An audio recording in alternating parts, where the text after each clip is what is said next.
इस वीडियो में क्लास 8 के भारत की खोज के थर्ड चैप्टर सिंधु घाटी सभ्यता को डील करेंगे।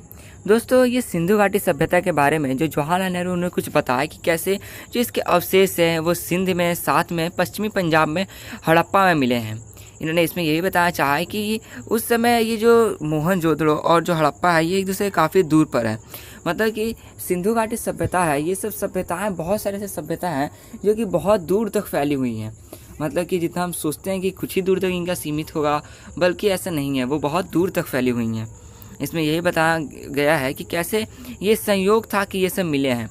मतलब कि उस समय ये सब कोई प्लानिंग नहीं था कि जो सभ्यताएं ये सब मिलेंगे, बल्कि ये संयोग था। इसमें सिंधु घाटी सभ्यता उस समय सबसे विकसित सभ्यता मानी जाती थी, और साथ में उसकी जो सबसे अलग जो बात ये थी कि उस समय वहाँ पे धर्मनिरपेक्ष सभ्यता थी। मतलब वहाँ पर पहले तो धर्म हुआ करता था कि धर्म जैसे हम लोग मुस्लिम हिंदू धर्म से मानते हैं, सेम उस समय धर्म हुआ करता था। बट इसमें इस सभ्यता में कोई भी धर्म के ऊपर ऐसा नहीं कि हम बोल सकते हैं कि आप मुस्लिम धर्म के तो आप ये काम नहीं कर सकते और हिंदू में तो ये काम नहीं कर सकते। मतलब उसमें सब एकजुट हुआ करके रहा करते थे, और उसमें धर्म का कोई मतलब मौजूद होने के कारण भी उस समय धर्म उस पर हावी नहीं था।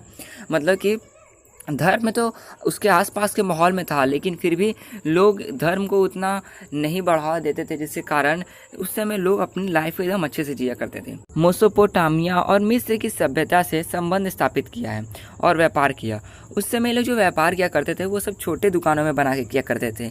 साथ में वो जो दुकान थे वो एक अच्छे मात्रा में थे। मतलब कि सड़क पर वो जो दुकान लगे करते थे किनारों पे उनके, वो सब एक कतार में लगते थे और लेकिन छोटे हुआ करते थे। इसी में इन्हें बताया जाए कि कैसे उस समय की जो सभ्यता विकसित तो थी, साथ में ये सभ्यता का जो इनको मिला था वो बताता है कि कैसे उस समय वो लोग अपने सुख दुख से, सुख सुविधाओं से सबसे परिचित थे। मतलब कि ऐसा नहीं है कि वो अपने किस तरह वो जो काम कर रहे हैं उसको नहीं जानते अपने ढंग को, बल्कि वो सब कुछ जानते थे। उस समय वो जो भी काम किया करते थे सब सोच समझ के उनके किया करते थे। साथ में उनके भी वक्त में रहन सहन का लोक प्रचलित रीतियाँ रिवाज जो उस समय थी वो सब भी वो चले आया करते थे। और उस समय जो कुछ भी काम हुआ करता था, जैसे कि उनके रहन सहन का, पोशाकों का, वो सब अभी में एक थिंकिंग लाता है कि कैसे वो लोग उस समय रहा करते थे, कैसे उनका मतलब कि पहले का जो लाइफ स्टाइल था वो किस टाइप का था। इन्होंने यही बताया चाहा है कि ये सब अपने प्रकृति की मतलब बहुत कर रहे थे। साथ में ये भी बताया गया है कि अच्छे से ये नालियों के जो तंत्र का भी निर्माण ये लोग ने, इन सब ने किया था।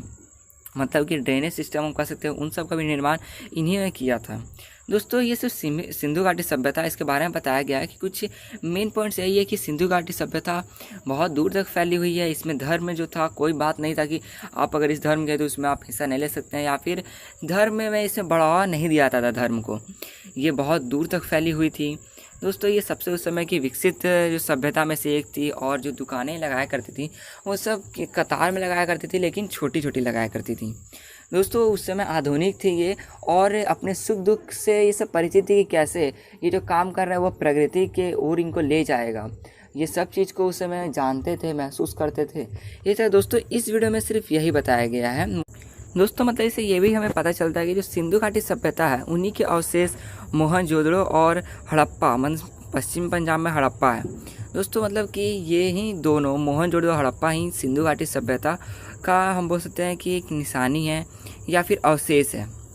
ऐसा दोस्तों इसी में बताया गया है कि कैसे इनमें ये बहुत दूर थे, लेकिन फिर भी कितने इनमें सिमिलरिटीज़ थी, और इसी सब के ऊपर। तो दोस्तों, इसी तरह इस वीडियो में सिर्फ इतना ही। मिलते हैं इसके अगले वीडियो में।